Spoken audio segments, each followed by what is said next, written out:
Assalamualaikum warahmatullahi wabarakatuh. Yang terhormat penguji UKIN PPG dalam jabatan tahun 2023. Perkenalkan, nama saya Tunjung Fajarianto. Saya adalah mahasiswa PPG dalam jabatan tahun 2023 Universitas Islam Negeri Salatiga dengan nomor induk mahasiswa 27030230526. Pada saat ini saya bertugas di SD Negeri 1 Bercek, Kecamatan Kaligondang, Kabupaten Purbalingga.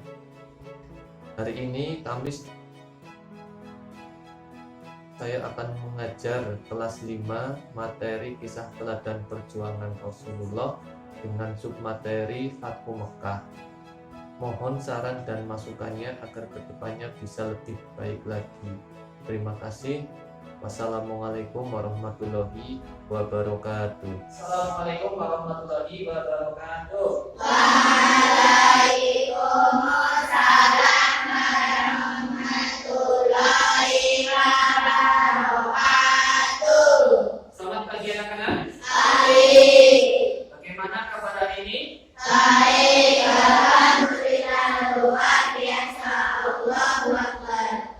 Alhamdulillah ya. Aku absen dulu. Hari ini siapa yang kita berangkat? Iya. Kalian kita sakit ya? Ya. Mudah-mudahan lekas sembuh ya, supaya bisa berkumpul lagi. Ya. Kita cek dulu kondisinya, apakah tubuhnya sudah rapi. Kalau masih ada yang belum rapi, Kak Guru belum akan mau mulai pelajaran. Ya, kalau sudah rapi, supaya kegiatan pada pagi hari ini itu berjalan dengan lancar, marilah kita berdoa terlebih dahulu. Silakan pertama disiapkan. Siap, berdoa mulai.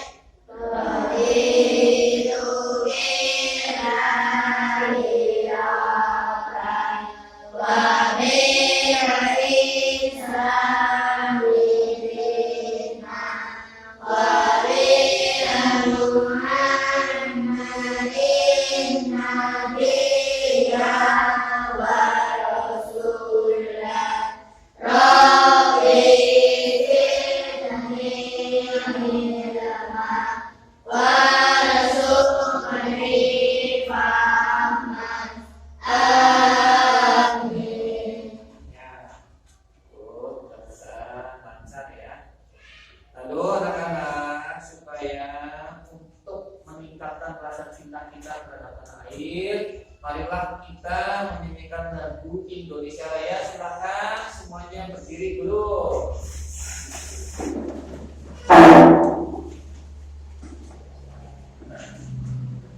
Satu, dua, tiga.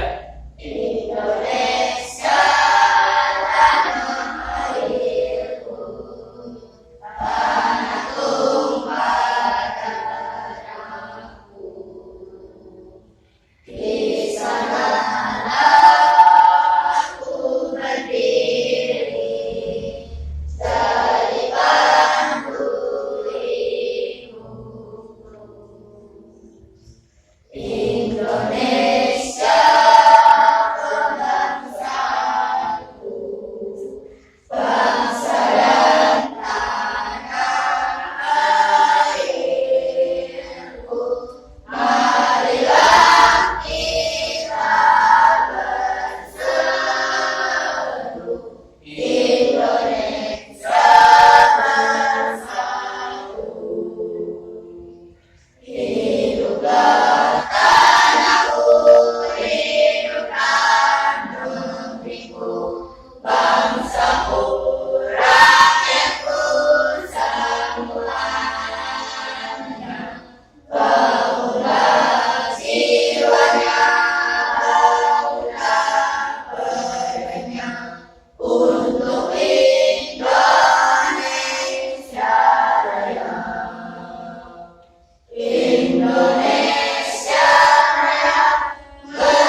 membahas materi perjuangan kisah teladan perjuangan Rasulullah.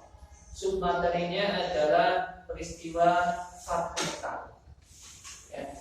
Jadi nanti diharapkan setelah kalian mengikuti kegiatan pada pagi hari ini, kalian bisa memahami peristiwa Fathu Mekah dengan baik dan benar.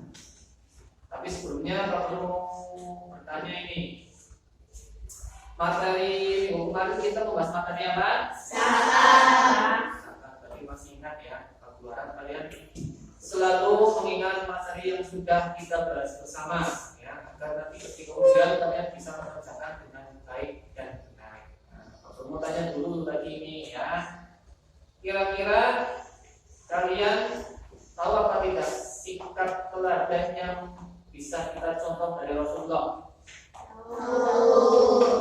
Kira-kira apa saja sih? Jujur, pantang menyerah, sikap menolong. Ya, banyak sikap yang bisa kita contoh dari Rasulullah ya, dan salah satunya adalah sikap pantang menyerah, dan sikap itulah yang akan kita bahas pada pertemuan pagi hari ini yang sesuai dengan materi yaitu peristiwa Haji Badah atau kisah perjuangan Rasulullah.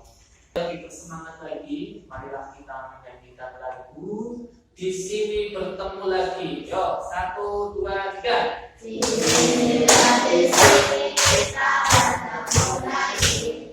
Di sini kita bertemu lagi. Salam, salam, salam, salam, salam.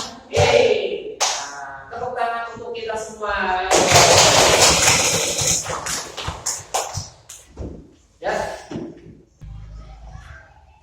Baiklah, di sini Pak Guru akan menampilkan video terkait materi pembelajaran. Silakan kalian siapkan alat tulisnya terlebih dahulu. Silakan. Ini adalah video tentang peristiwa Fathu Mekah. Nanti tugas kalian adalah mencatat poin-poin penting dari video tersebut mengenai peristiwa Fathu Mekah, lalu kapan itu terjadi, lalu itu ada perjanjian-perjanjian apa, isinya apa, dan suku mana saja yang terlibat di dalamnya. Silakan disimak dengan baik.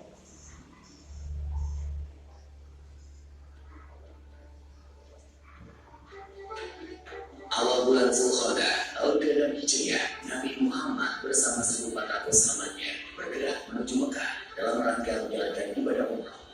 Rombongan besar tersebut mematuhi ekor unta sebagai hewan kurban. Para sahabat Nabi sangat antusias mengikuti perjalanan ke Mekah, terutama kaum haji yang telah lama meninggalkan kota kelahirannya. Namun, perjalanan mereka terhenti di wilayah Hudaybiyah, 22 km arah barat kota Mekah. Di Hudaybiyah, beberapa orang keras bertanya tentang keperluan rombongan Nabi datang ke Mekah.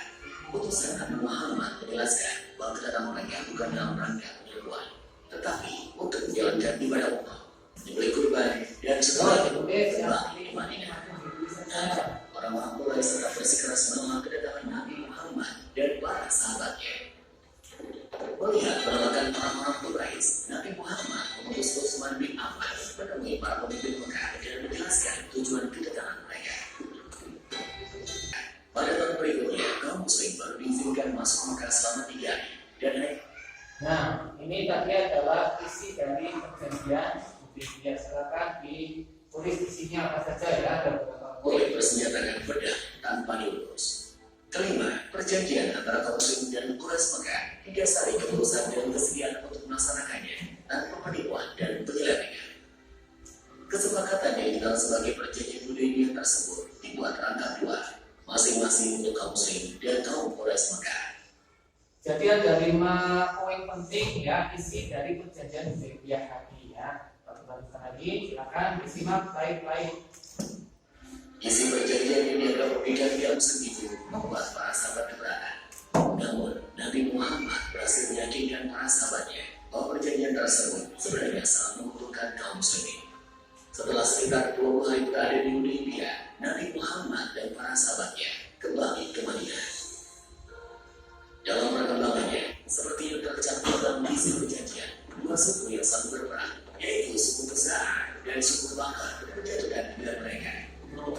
besar bergabung ke kaum muslim, sedangkan suku Bakar bergabung ke Quraisy. Mengikuti isi perjanjian Hudaybiyah, suku besar dan suku Bakar juga melakukan gencatan senjata.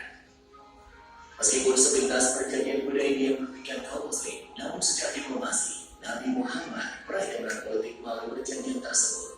Kaum muslim diakui eksistensinya dan Islam diakui sebagai agama resmi di Jazirah Arab. Selain itu, kaum Quraisy Mekah juga mengakui Madinah sebagai sebuah negara. Perjanjian Hudaybiyah ternyata tidak berjalan sebagaimana mestinya. Ketika pihak Quraisy melakukan pelanggaran, suku Bakar melakukan penyergapan terhadap suku besar di sebuah oasis. Penyergapan tersebut dibatalkan oleh Quraisy Mekah. Nah, ini adalah pelanggaran yang dilakukan oleh kaum kafir Quraisy dengan suku Bakar.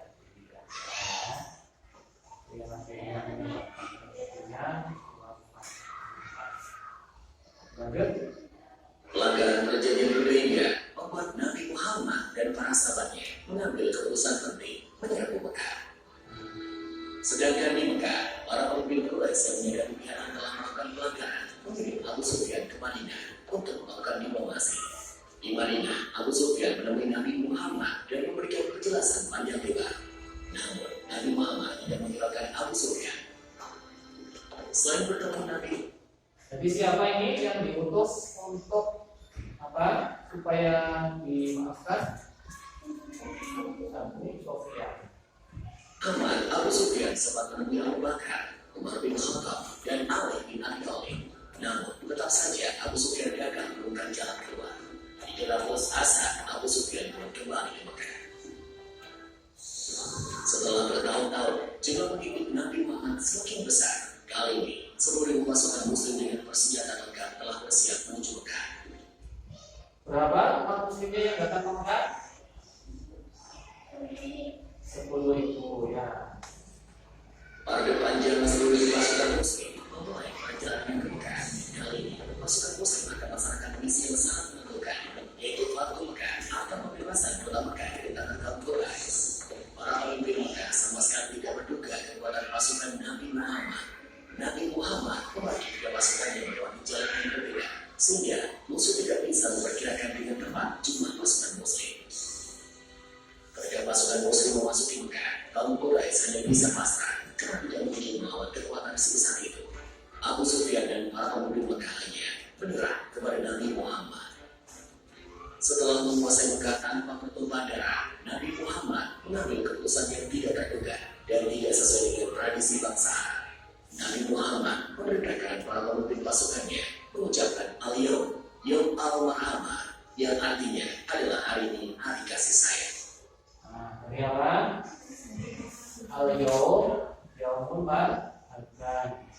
Al-Yawm, Yawmul Marhamah. Jadi bukannya hari peperangan, tapi malah hari kasih sayang.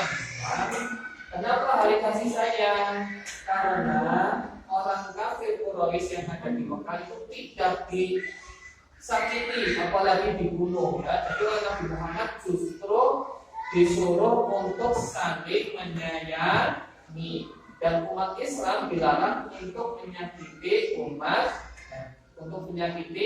kaum kafir Quraisy. Jadi orang kafir Quraisy akhirnya bertobat dan berbondong-bondong masuk agama Islam. Lalu lanjutkan lagi. Nabi Muhammad mengampuni semua penduduk Mekah dan melarang pasukannya melakukan pertumpahan darah. Hari itu, 17 Ramadan tahun ke-8 Hijriah, Mekah berhasil dibebaskan dari kekuasaan kaum Quraisy Mekah. Oh, tanggal berapa tadi Mekah berhasil dikuasai oleh umat Islam?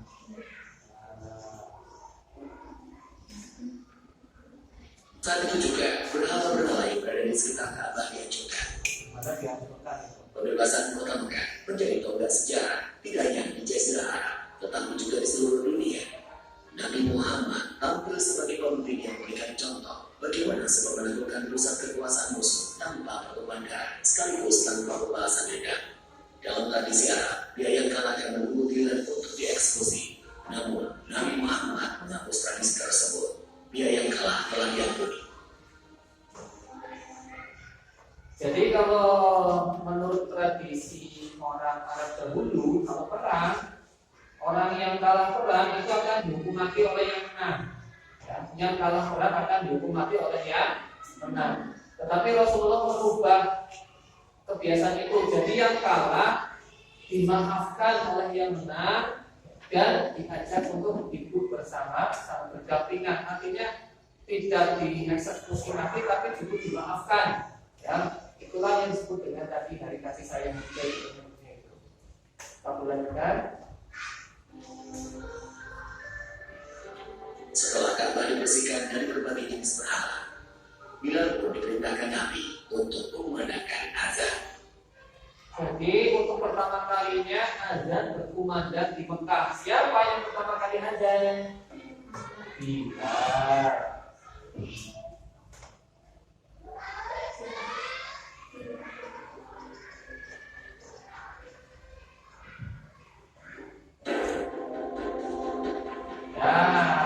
Selesai ya. Itu tadi video tentang peristiwa Fathu Mekah. Sekarang perhatikan kamu semua. Nah, baiklah anak-anak, itu tadi adalah video pembelajaran kita tentang Fathu Mekah ya. Tepatnya itu Fathu Mekah berhasil atau kota Mekah itu berhasil dibebaskan dari kaum kafir Quraisy. Ya, gimana setelah itu orang kafir Quraisy itu berbondong-bondong masuk ke agama Islam dan berhala-berhala yang ada di sekitar Ka'bah itu dihancurkan ya. Artinya Fathu Mekah itu adalah peristiwa ketika akhirnya agama Islam diakui secara resmi di kota Mekah dan berkembang dengan sangat pesat di kota Mekah. Nah, sampai di sini ada yang mau bertanya tentang materi Fathu Mekah? Ya, silakan Risma. Apa yang melatar belakangi jadinya Fathu Mekah? Oh iya. Apa yang melatar belakangi peristiwa Fathu Mekah? Ya, kenapa Fathu Mekah itu bisa terjadi? Oh, bagus sekali pertanyaannya Risma. Kira-kira di sini siapa yang bisa menjawab pertanyaan dari Risma? Ya, bisa. Jadi yang latar belakangi peristiwa Fathu Mekah salah satunya adalah adanya pelanggaran yang dilakukan oleh kaum kafir Quraisy pada perjanjian Hudaybiyah. Ya, jadi betul jawaban Elsa ya. Jadi salah satu yang menyebabkan adalah adanya pelanggaran yang dilakukan oleh kaum kafir Quraisy terhadap perjanjian Hudaybiyah. Bagus. Nah, kita lanjutkan lagi ya kalau tidak ada pertanyaan lagi. Di sini Pak Guru akan membagi keadaan menjadi beberapa kelompok. Ini berhubung pertanyaan seperti ini. Ini Pak Guru tetapkan kelompok 1, kelompok 2, dan kelompok 3. Nah, nanti tiap-tiap kelompok akan Pak Guru bagikan LKPD ya. Lembar kerja peserta didik. Jadi di sini adalah tiap kelompok untuk menuliskan kembali peristiwa Fathu Mekah dengan baik dan benar. Ya. Jadi dituliskan. Nanti di sini ditulis ini kelompok 1, kelompok 1, kelompok 2, kelompok 2, kelompok 3, kelompok 3. Lalu anggotanya siapa saja ya? Nama anggotanya siapa saja. Lalu jawabannya ditulis di sini. Sudah siap?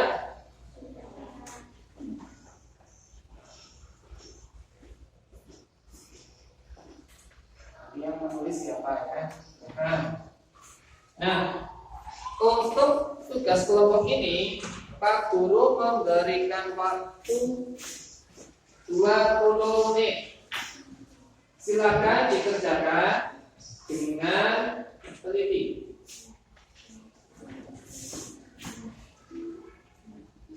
Ayo yang menulis silakan.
waktunya sudah habis ya. Sekarang saatnya tiap-tiap kelompok untuk mempresentasikan hasil diskusinya.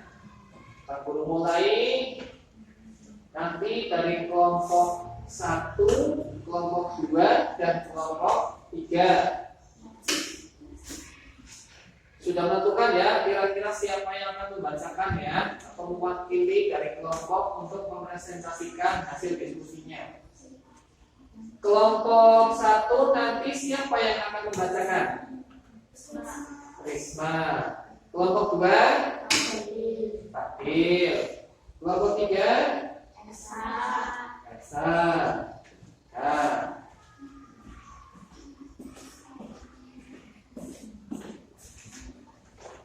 Baiklah anak-anak, silakan untuk kelompok 1 mempresentasikan hasil diskusinya sambil berdiri ya, silakan.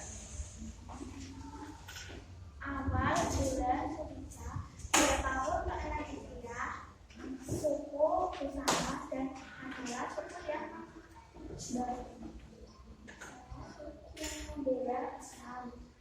Sedangkan suku Babar adalah suku yang membela kaum kafir Quraisy. Pada hari itu Nabi Muhammad dan para pengikutnya ingin datang ke Mekah, tetapi di tengah-tengah perjalanan, tepatnya di daerah Hudaybiyah, mereka dihajar oleh beberapa orang dari kaum kafir Quraisy. Lalu Nabi Muhammad memanggil Utsman bin Affan beserta pendekar dan mengatakan kepada kaum kafir Quraisy agar Nabi Muhammad beserta pengikutnya untuk bisa masuk ke kota Mekah. Kaum kafir Quraisy dan Nabi Muhammad melaksanakan perjanjian Hudaybiyah, tetapi kaum Quraisy melanggar perjanjian tersebut dengan menyerang suku Kusama. Ya. Terima kasih, tepuk tangan untuk kelompok 1.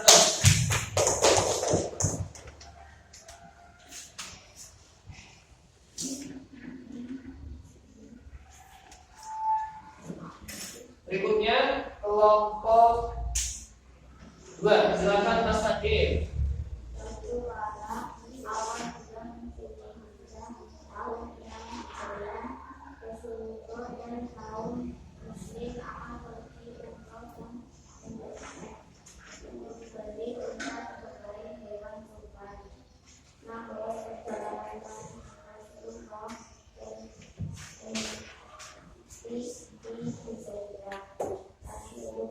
Diperhatikan atau dihadang oleh kaum kafir Quraisy.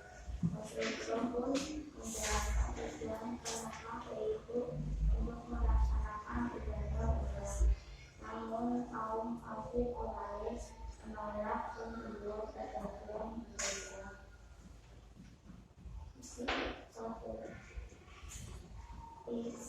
Tidak berperang 10 tahun. Rasulullah tidak boleh umrah, tapi boleh pada tahun depan. Pada saat itu suku Hudzaifah bergabung dengan umat Muslim. Adanya pelanggaran dari kaum kafir Quraisy yang menyebabkan Nabi Muhammad membawa 10.000 pasukan umat Muslim.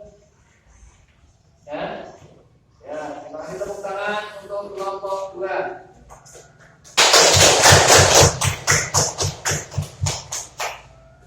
Berikutnya kelompok 3, silakan dipresentasinya.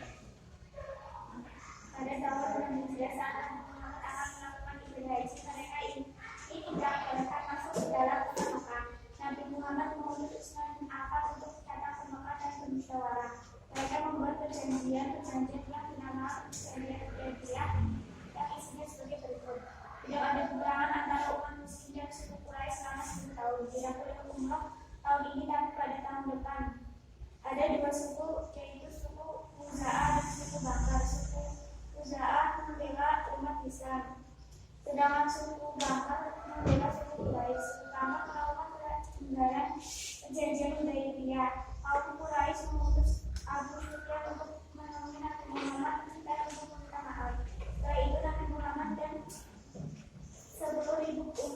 Muslim mendatangi kota Makkah untuk dibebaskan kaum Quraisy menyerah kepada Nabi Muhammad. Akhirnya Nabi Muhammad memaafkan kaum Quraisy, dan hari itu juga menjadi hari kasih sayang pada tahun 17 Ramadan tahun 8 Hijriah.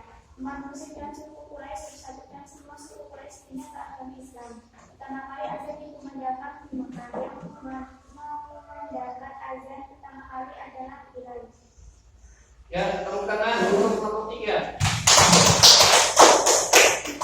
Karena tadi setelah mendengar presentasi kalian tentang hasil diskusi kalian, ya, yang paling lengkap itu adalah kelompok 3. Jadi di kelompok 3 tadi poin-poinnya sudah disampaikan semua mulai tahun awal ketika akan hijrah atau kembali dari Madinah ke Mekah. Lalu siapa yang mengumandangkan azan pertama kali di Mekah, ya, itu kelompok 3. Baik anak-anak, silakan lembar LKPD kelompoknya dikumpulkan di meja Pak Guru.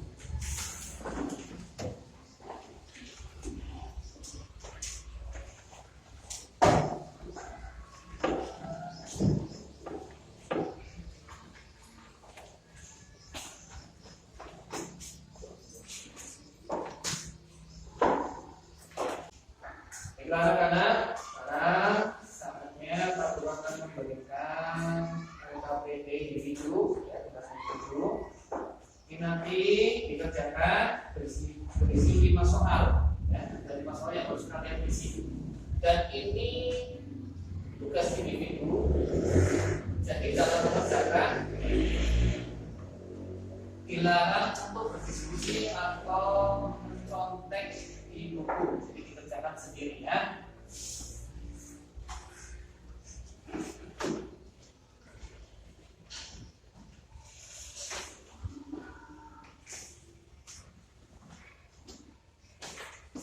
Nama ditulis nama lengkapnya, nama lengkap. Nanti kelasnya dikosongin dulu. Jawabannya di bawahnya dan di bawahnya. Jawabannya di bawahnya, kalau masih dapat di sebelahnya, ya.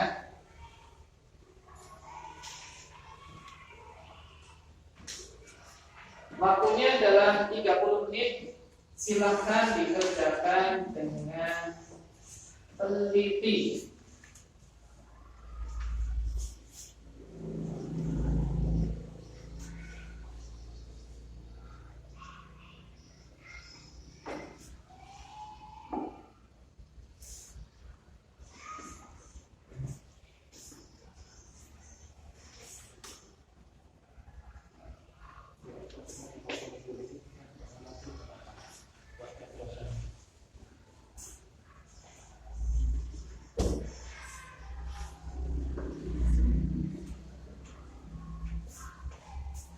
Teliti, ya.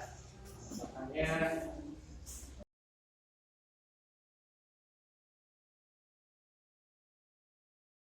ya, waktunya sudah habis anak-anak. Segera yang belum selesai diselesaikan karena waktunya sudah habis. Caranya masing-masing, ya. Silakan kelompok 1 dikumpulkan sini. Namanya nama lengkap, ya, jangan lupa, ya.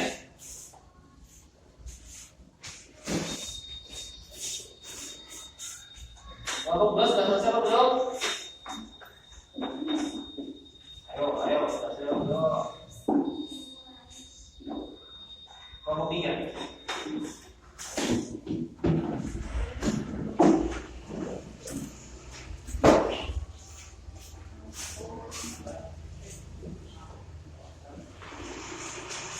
Silakan, ayo anak putra, waktu sudah habis, ayo dikumpulkan, ayo. Waktunya sudah habis nih.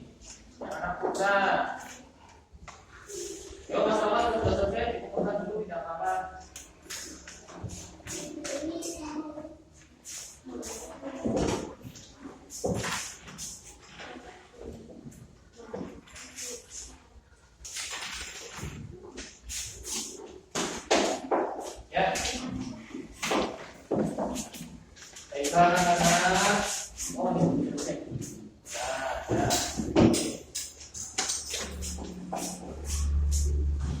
Tadi kita sudah membahas apa saja tentang materi Mekah. Lalu di dalam Al-Quran ada perjanjian apa?